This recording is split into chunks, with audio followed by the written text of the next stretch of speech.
Hello. I'm sitting on the ground. Tank is here, crawling all over me, so you'll probably see him at some point. He's just exploring. But today, I thought, what are you doing? Come here. Today, I thought it'd be fun to do a very casual little video about books that I guess I feel like a hipster about. This is gonna be really casual. I was gonna do like a full-on regular type video, but when I was putting together the script, I was like, this is more just like a let's chat and like talk. So these are books that I was really into, like before I feel like they got big, and like just me reminiscing a little bit, and probably a little rambly. And there's a puppy here. I'll try to change the camera angle so you can see him. Okay. There wasn't really a good angle to get him and me in the footage, so you're just gonna have to deal with me. I'm sorry about that. But hello, my name is Sam and welcome to my channel. If you are new here, I talk about books and bookish content related things, and yeah, this video is no different. I know I try to put myself together before I record anything, but I have just been like mentally like unable to today. So we're just part of the casual look. I'm wearing my Mother of Dragons sweater and sweats, and I'm just sitting on a pillow on the floor and cuddling with my dog. So I've mentioned it before, but I work at Barnes & Noble, and I am by no means the oldest employee there or the youngest, but I am one of the older, younger ones, if that makes sense. So like, there's teenagers who work at the store, and they read a lot of YA, and I still read YA, but I more like read YA series in like high school and college, and the older I get, the more I'm just more interested in reading adult fantasy. As much as YA is still good, it's not my predominant source. But there are a lot of series that like I read as they were coming out, and these like teenagers are getting excited for now, and I think it's like just interesting and really makes me feel old. Even though I'm not old, I'm just always like, oh yeah, I remember when book 1 came out of this 10-book series or whatever, you know?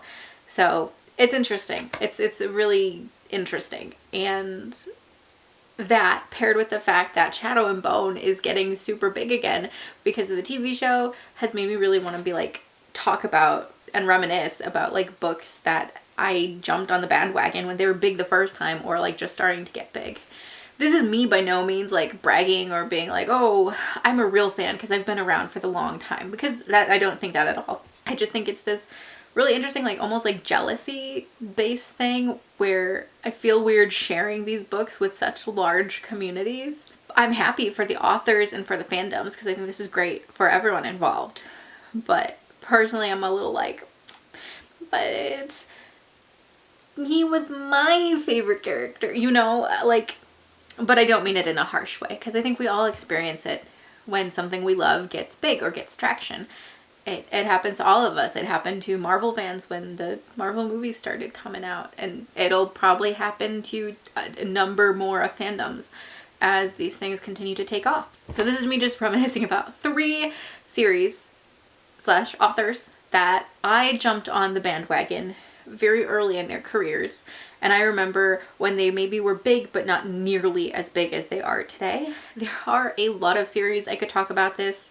I could talk about Lunar Chronicles. I could talk about Victoria Schwab. I could talk about the first time Jennifer L. Armentrout got large, like on online community spheres. I've been around in the book community for a long time. Back in, was it middle school or high school? I had a book blog that got busted because my parents were like, you're not being safe on the internet. And I was like, oh, okay, fine. So that got busted, and then years later I started another book blog, and that carried me through high school and then into college. And then about halfway through college, when I was going through some mental troubles, I deleted that book blog and kind of imploded my online presence, so it just doesn't exist anymore. And then once I graduated, I actually started Bookstagram again, and that's kind of my sphere for a long time. I still have a Bookstagram account. I haven't been posting lately. This is not where this video meant to go, but I just haven't been posting lately because I've been having a hard time with it. But now I'm here on YouTube. But I have been a part of online book communities for since 2012, maybe 2011. So I've been around for a while, even if I haven't been a major player in things. Like, for those of you out there who know, I'm gonna date myself, but I remember when the Story Siren was like the hottest online book reviewer. Okay, like I remember going to her website every day just to check on what was going on and watching her in my mailbox videos. Like, I remember that. Okay, I also remember the whole drama. But that's just to date myself, I guess. Like, I've been around for a while. So we're gonna start with Leigh Bardugo and the Grishaverse. I was reading these books right around the time Ruin and Rising came out in hardcover. Look at that. I don't know if this is a first. It's a fourth printing of the first edition. I actually had to replace this trilogy because my brother was borrowing them to attempt to read. He never did, and I think they all ended up getting damaged. I had paperbacks of the first two, so I replaced them with hardbacks, and I had the collector's hardback, I think, of Ruin and Rising, and I had to replace that, which at the time I was really pissed about, and now I'm just like, whatever, I guess it's fine. I have hardbacks. They match. That's all that really matters. But like, I was reading them right around the time Ruin and Rising came out in hardcover. I remember distinctly sitting on the couch in the living room by the window, and it was like summertime, I think, but I would wrap up in a blanket because like, this is my kefta, even though like it doesn't look anything like how keftas were described. I was just like, I need a kefta. So I was wearing this blanket and pretending it was a kefta, and then I was a Grisha, and I was at the little palace, and like all this stuff, and just like one of those series that just like took me away and made me feel very much like I was in a different place. This was actually probably some of the earliest straight up YA fantasy that was like big on the market and that like I had picked up at the time. I remember, I think the first one came out the same year as Divergent and Cinder. And these three, Shadow and Bone, Cinder, and Divergent, were kind of like the big three YA books at the time. That tracked for just how YA was in, I think, the first one came out in 2012. This one came out in 2014. Even in 2014, the YA really hadn't turned towards fantasy. YA has always kind of been very much this themed subcategory, I guess. Like, there's always been like a predominant thing about YA. It was paranormal romance for a really long time, and then it was dystopian because of Hunger Games, and then Divergent came out, and Divergent was kind of this perfect follow-up to the Hunger Games, and also the ending of dystopian as being like the hot genre for YA. That's a completely different video though. I could probably talk a long time about Divergent and just like all that. But Shadow and Bone was probably one of the first major new wave fantasy. There had of course been the Old Kingdom series by Garth Nix, the Pelennor series, I'm blanking on the author, the Graceling books by Kristen Cashore. Like, there were fantasy books out there and they were on the shelves.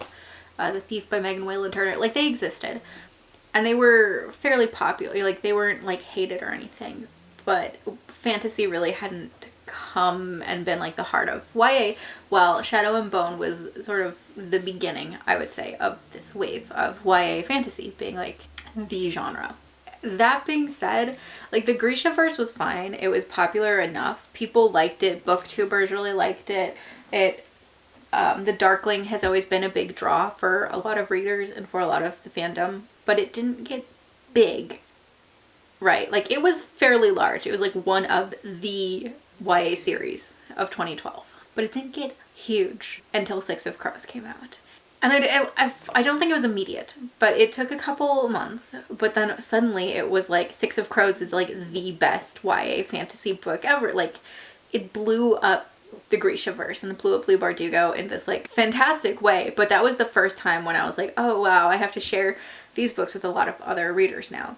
And like, I personally didn't read Six of Crows and Crooked Kingdom until like much later. I just wasn't that interested in picking them up because I liked the character of the main series, and yeah, I was like, why would I read these? They're not like the same characters. I also think I had it in my head that it was like adult fantasy for some reason. I don't know why I got that in my head.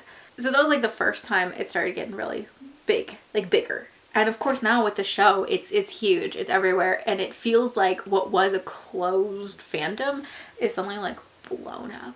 Like I had a friend text me about Kaz Brecker, who's never read the books and who probably won't read the books just because they're not interested in them. And I was like, what did you say? What about Kaz? What? Like, what? It's so weird. And like my parents had seen like trailers and stuff, and I was like, what?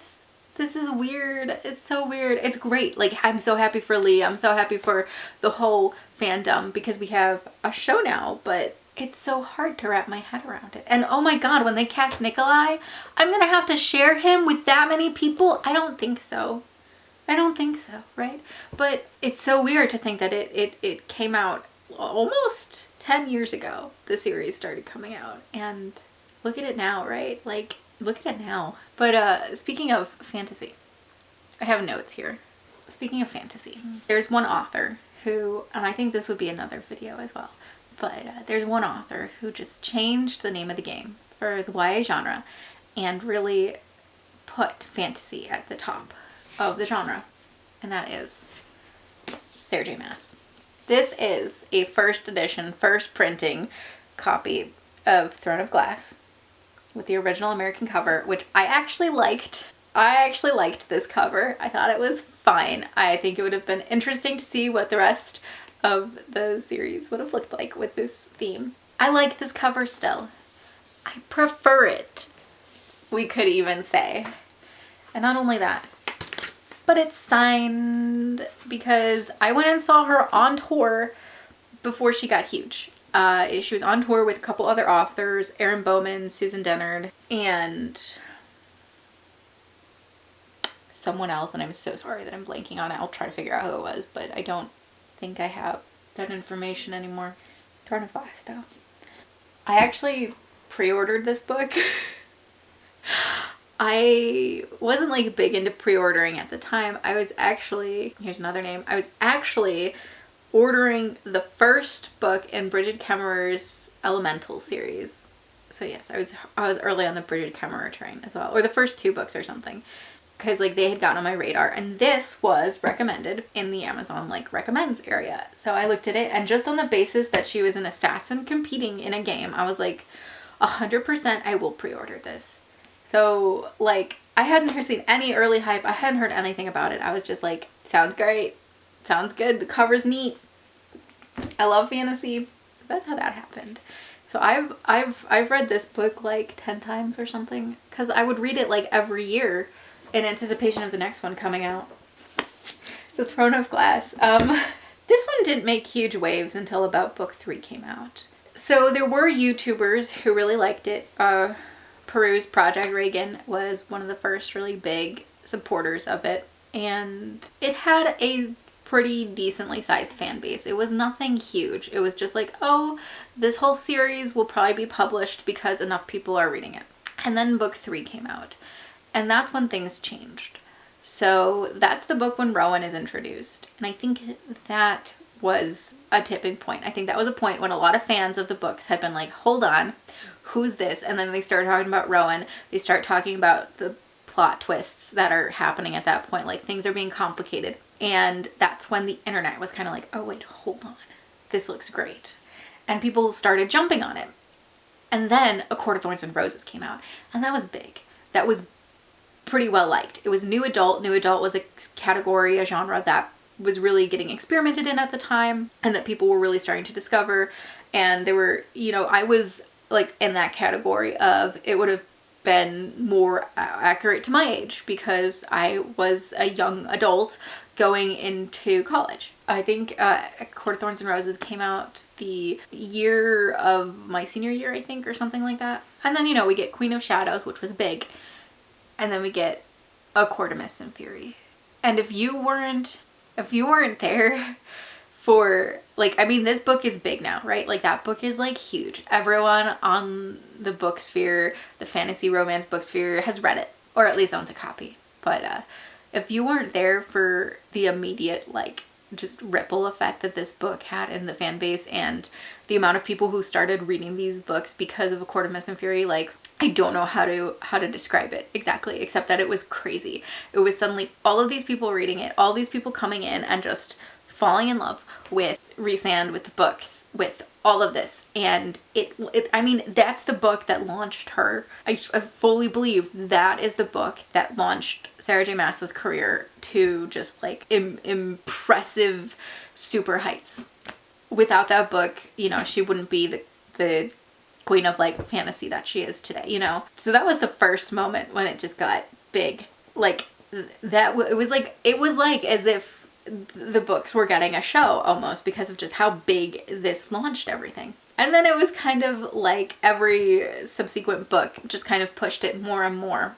And I think Crescent City opened up her audience and made it a lot larger, because a lot of people who wouldn't have picked up a fantasy romance or who wouldn't have picked up a YA fantasy were suddenly picking up this adult fantasy. I do think though that A Court of Silver Flames expanded the fandom even more, which you know how I feel about that book. I hated that book. I thought it was really bad. It like was like a Court of Mist and Fury Part 2, just the amount of people who were excited for it. And like, God knows when there's a show, because the fact that there hasn't been an adaptation of like one of her books yet surprises me. It doesn't even have to be a good adaptation. I'm just surprised like one doesn't exist yet. But when that happens, like good or bad, I can't even imagine what it's going to look like how big the fandom is going to get, how wild it's going to get. Like, it's crazy to think about. And I think Hulu still has the option for like one of them. I like full on, I don't know if you remember this, but they announced that Hulu had the rights to Throne of Glass TV series. I subscribed to Hulu like in preparation, because like, yes, I'm ready. Like, I'm pretty sure that's lapsed, but I have a Hulu account because of that. That's the only reason.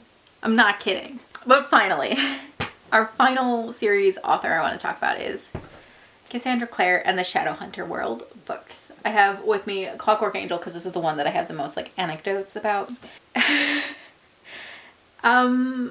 I think I started reading these around the time City of Glass came out in hardcover, or right before at least.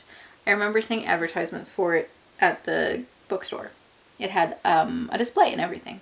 And it was Borders, I think. Maybe it was Barnes & Noble, but I think it was Borders. And I had seen these books for a long time, and honestly, I hated the covers. I was like, those don't look interesting. And I was in my middle school library, just wandering about, and I picked up City of Bones, because I was like, why not? I may as well. That was a good year for reading for me, because I think that was the same year I discovered Percy Jackson and Maximum Ride. Maximum Ride does not hold up, but like, I loved it at the time. But I picked up City of Bones, and that was the first book that it did something to me, like mentally. It took me to just another plane of existence. And maybe that sounds like too much credit to give those books, but it impressed upon me just absolute magic. And I was like, it was amazing. It was just utterly amazing and life-changing moment. And I mean, I can't imagine going back. I still very much read and love the books. And so I read City of Bones and I loved it. And I went out and bought a copy of City of Ash, I think, or it was like almost Christmas. No, it was almost Christmas time. So I actually asked for it. And I got a copy of City of Ash and City of Glass. And I remember less about reading City of Ashes. I think I just like powered through that one. But City of Glass, I remember sitting in my room against my bed, kind of like how I'm sitting now. It's like my back to my bed on the floor, reading it. And there's a very particular scene in City of Glass that I'm not going to spoil, but it's very emotional and it comes near the end. And if you know what I'm talking about, if you've read it, you know what I'm talking about. It's like one of the most emotional moments in that book. And I remember I'd never felt that feeling while reading before. I'd come close. I often tell people the first book that made me cry was like book 4 in the Artemis Fowl series. I'm not even kidding. It was The Opal Deception. That book made me sob.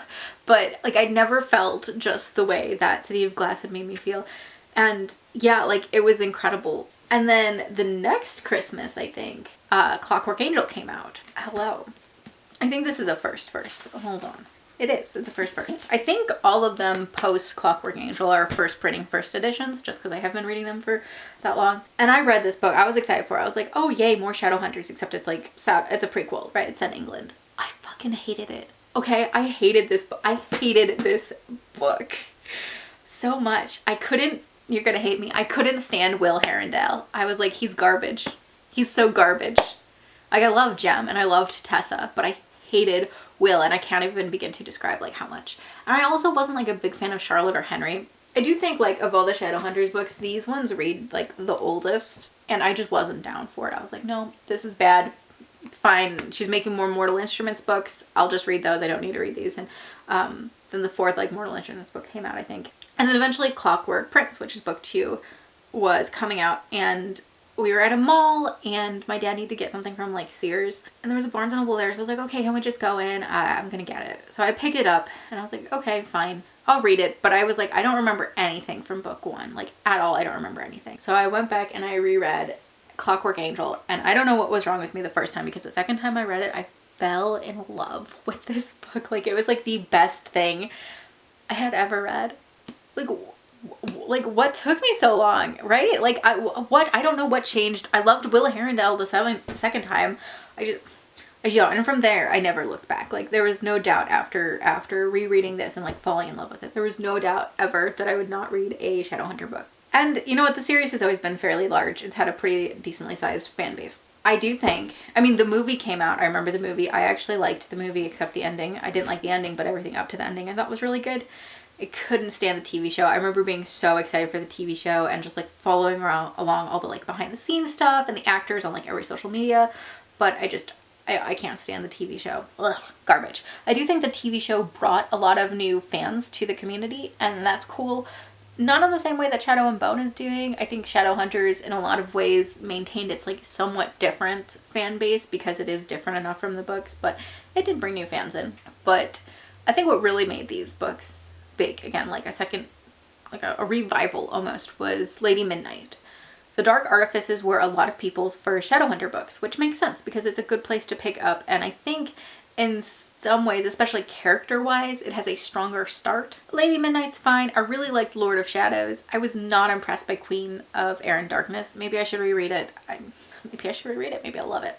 But that was definitely a moment when like the series got big again because of those books, because of that trilogy, which I think is really interesting. Just like that it was this series, which you don't need the context of the other books to understand Dark Artifices. They help a little bit, and you know, just by the fact of some characters being alive in Dark Artifices, you know, they're not going to be hurt in like the Mortal Instrument, like permanently hurt the Mortal Instruments and stuff like that. So there are like spoilers, but it's not extreme. Yeah, so yeah, that was just kind of like the moment where it got like big again. I think Last Hours is making a splash, but not in the same way Dark Artifices did. I think a lot of people love Julian and Emma, and I really do like Julian and Emma. I like the characters in that series quite a bit. So that's me reminiscing for, I don't know, 20 minutes, 10 minutes, half an hour. I have no idea how long this was. I want to wrap it up though.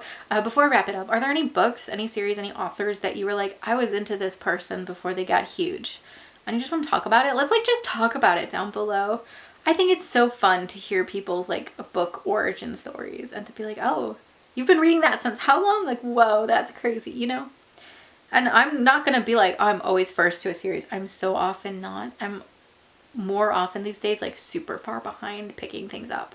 There are a lot of series that I didn't pick up until late, like Truth Witch. I didn't pick up until like Blood Witch was like coming out. The Raven Boys, which I love, I didn't pick up until, oh wait, hold on, that's a lie. I read the first one and had to reread that book as well. I was like not impressed. Sabriel, I didn't pick up until like 3 years ago. I fucking love that series. There's a lot on my shelves that I just haven't even read and like will probably love. Like, I'm excited for the From Blood and Ash series. Got a copy of that on its way. Like, you know, I'm not the first to a lot of series. I've just been around a long time, reading a long time. I've always been a big reader.